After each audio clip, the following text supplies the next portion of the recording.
स्वागत है आपका संगठन भारत न्यूज में और मैं हूं आपके साथ शालिनी। आइए बढ़ते हैं आज की बड़ी खबर की ओर। जम्मू की अनदेखी का आरोप, जोड़ियन मेनचौक में जोरदार प्रदर्शन। जम्मू क्षेत्र के साथ लगातार हो रहे कथित भेदभाव के विरोध में आज जोड़ियन मेनचौक में स्थानीय लोगों का आक्रोश सड़कों पर नजर आया। पूर्व सरपंच महंत केशव दास की अगुवाई में बड़ी संख्या में ग्रामीणों और स्थानीय नागरिकों ने एकत्र होकर विरोध प्रदर्शन किया और उपराज्यपाल मनोज सिन्हा व जम्मू कश्मीर सरकार के खिलाफ नारेबाजी की। प्रदर्शनकारियों का आरोप है कि सरकार की नीतियों में जम्मू की लगातार उपेक्षा की जा रही है। उन्होंने कहा कि हाल ही में माता वैष्णो देवी साइन बोर्ड में हुई नियुक्तियों के दौरान डॉक्टरों की सीटें केवल एक ही समुदाय को दी गई, जबकि हिंदू समुदाय को एक भी अवसर नहीं मिला।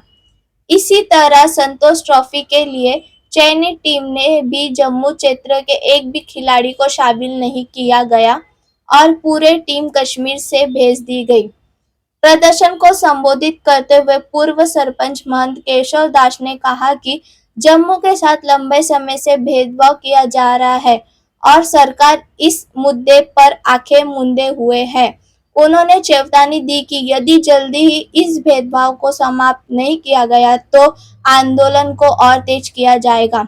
जम्मू के जोड़िया से कुलदीप दत्ता की रिपोर्ट।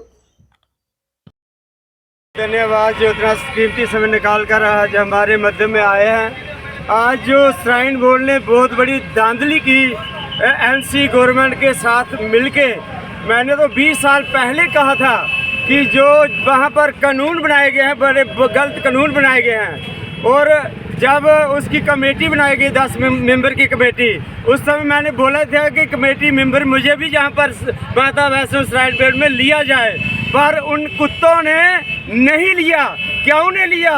इस एनसी गवर्नमेंट ने धांधली करनी थी ज़बरदस्त तरीके से, क्योंकि हमारे जैसे सच्चे आदमी को उधर लेते। आज जो उन्होंने सिलेक्शन की है 40 डॉक्टरों की, ऐसी सिलेक्शन हम नहीं होने देते। और जो आगे की योजना में हिंदुओं को इस मीडिया के माध्यम से बता देना चाहता हूं कि आज हमारा हिंदू नहीं जागा तो हमारे हिंदुओं के कत्ल हमारे घरों में आके होंगे।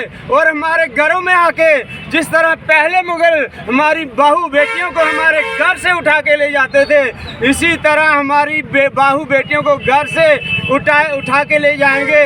ये इन्होंने सिर्फ एनसी गवर्नमेंट ने सिर्फ ये बताया है। एलजी का भी इसमें कसूर है, क्योंकि उसने बोलना चाहिए था कि जहाँ पर ऐसे ऐसे कानून क्यों बनाए गए।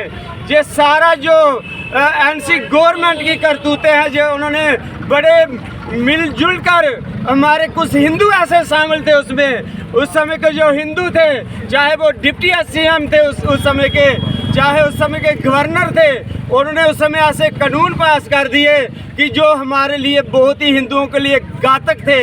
अगर आज श्राइन बोर्ड में जो मसला उन्होंने ये ट्रेलर दिया हमारे हिंदुओं को, अगर आज मीडिया के माध्यम से मैं बता देना चाहता हूँ कि अगर आज हमारा हिंदू नहीं जागा तो इस हिंदू का कत्ल घर घर बैठे बैठे हो जाएगा। मैं देख रहा हूँ हमारा हिंदू अपने कामों में लगा हुआ है। जिस तरह कश्मीर को खाली किया, जिस तरह बांग्लादेश को खाली किया, जिस तरह केरल की हालत है, वही हालत कश्मीर की बना दी। कश्मीर को इसी तरह हालत किया, आज वही हालत ये जम्मू की बनाने को जा रहे हैं। हमारी श्राइन बोर्ड का पैसा, मसला आ गया श्राइन बोर्ड का। हमारा श्राइन बोर्ड का जो पैसा है वो सारे का सारा हिंदुओं का पैसा है। हिंदू का पैसा को गौ माता के मारने पर लगाया जा रहा है। फिर भी हिंदू जाग रहे हैं, हमारी गौ माता को सरेआम मारा जा रहा है।